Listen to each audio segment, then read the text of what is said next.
Liberal Democratic পার্টির চট্টগ্রাম দক্ষিণ জেলার সভাপতি বিশিষ্ট শিল্পপতি চট্টগ্রাম 12 সংসদীয় আসনে 11 দলীয় জোটের প্রার্থী ছাতা মার্কার এম ইয়াকুব আলী বলেছেন, আমরা জামায়াতে যোগদান করিনি, জামায়াতও এলডিপিতে যোগ দেয়নি।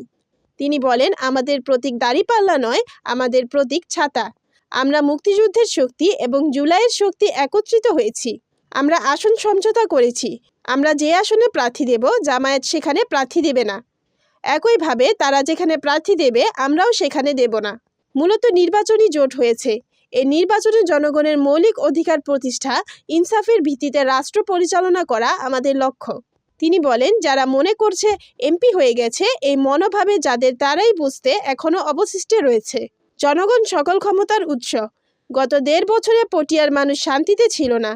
পটিয়ায় সন্ত্রাসী, চাঁদাবাজি, টেন্ডারবাজি, ভূমিদস্যু, জায়গা জমি দখল বেদখল কারা করেছে, পটিয়ার জনগণ ওয়াকিবহাল আছে। পটিয়ার আপামর জনসাধারণ 12 ফেব্রুয়ারি জাতীয় সংসদ নির্বাচন ব্যালটের মাধ্যমে প্রমাণ করতে হবে সন্ত্রাসী চাঁদাবাজির বিরুদ্ধে জনগণের অবস্থান। এম ইয়াকুব আলী সন্ধ্যায় পটিয়া মুন্সেফ বাজার দলীয় কার্যালয়ে গণতান্ত্রিক ছাত্র দলের 16তম প্রতিষ্ঠা বার্ষিকী আলোচনা সভায় প্রধান অতিথির বক্তব্যে এ কথাগুলো বলেন। ছাত্রনেতা সাজ্জাদুল ইসলামের সভাপতিত্বে ছাত্রনেতা রাকিব চৌধুরীর সঞ্চালনায় উক্ত অনুষ্ঠানে প্রধান বক্তা ছিলেন দক্ষিণ জেলা এলডিপির সাংগঠনিক সম্পাদক ও পটিয়া উপজেলা এলডিপির সভাপতি মনসুর আলম। বিশেষ অতিথি ছিলেন দক্ষিণ জেলা গণতান্ত্রিক যুবদলের সদস্য সচিব আব্দুল কুদ্দুস চৌধুরী।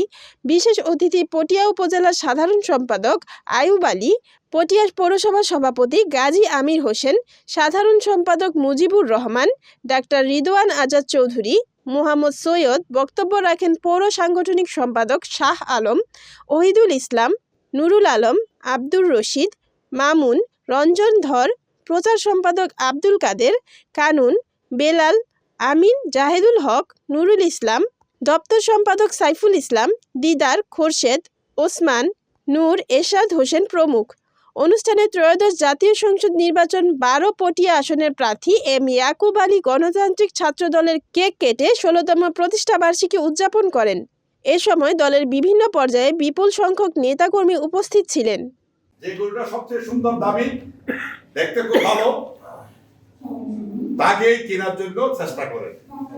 এখন এলডিপি যেহেতু 11 দলের সাথে আছে, এখন ওখানে যদি কোনো একটা বিশৃঙ্খলা সৃষ্টি করতে পারে, একটা জোড়া ছুড়াইতে পারে, তারা মনে করেন তারা অনেক কিছু করতে পারবে।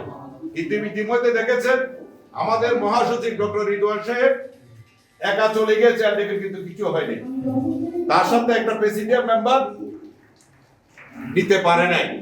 এটা আমাদের দলের কথা, সেটা আপনাদেরকে বলেছে। কারণ আপনাদের এই বক্তব্যগুলো বলার কারণ হচ্ছে হতাশ হওয়ার কোনো সুযোগ নাই, বরঞ্চ এখন সাহসী হবেন। কারণ আপনাদের সাথে এখন আপনি একা না, আপনার সাথে আরো 10 জন আছে, আপনি সহ 11 জন। প্রত্যেক জায়গায় যেখানে যাবেন আপনি 11 জনকে পাবেন। আমি যতটুকু জানি আমাদেরকে 7টা জোটগতভাবে সমগ্র বাংলাদেশে 7টা সিট দেওয়া হয়েছে এবং জামাতের সাথে 11 দলের সাথে আমাদের কমিটমেন্ট, রাষ্ট্র ক্ষমতায় আমাদের 11 দলীয় জোট যদি যায়, সেক্ষেত্রে অনিশেফকে বাংলাদেশের সর্বোচ্চ জায়গায় প্রতিষ্ঠিত করা হবে এবং সরকার গঠন হলে আমাদেরকে 2টা মন্ত্রণালয় দেওয়া হবে এই সমঝোতার মাধ্যমে। Report Selim Chowdhury, NNTV, Chittagong.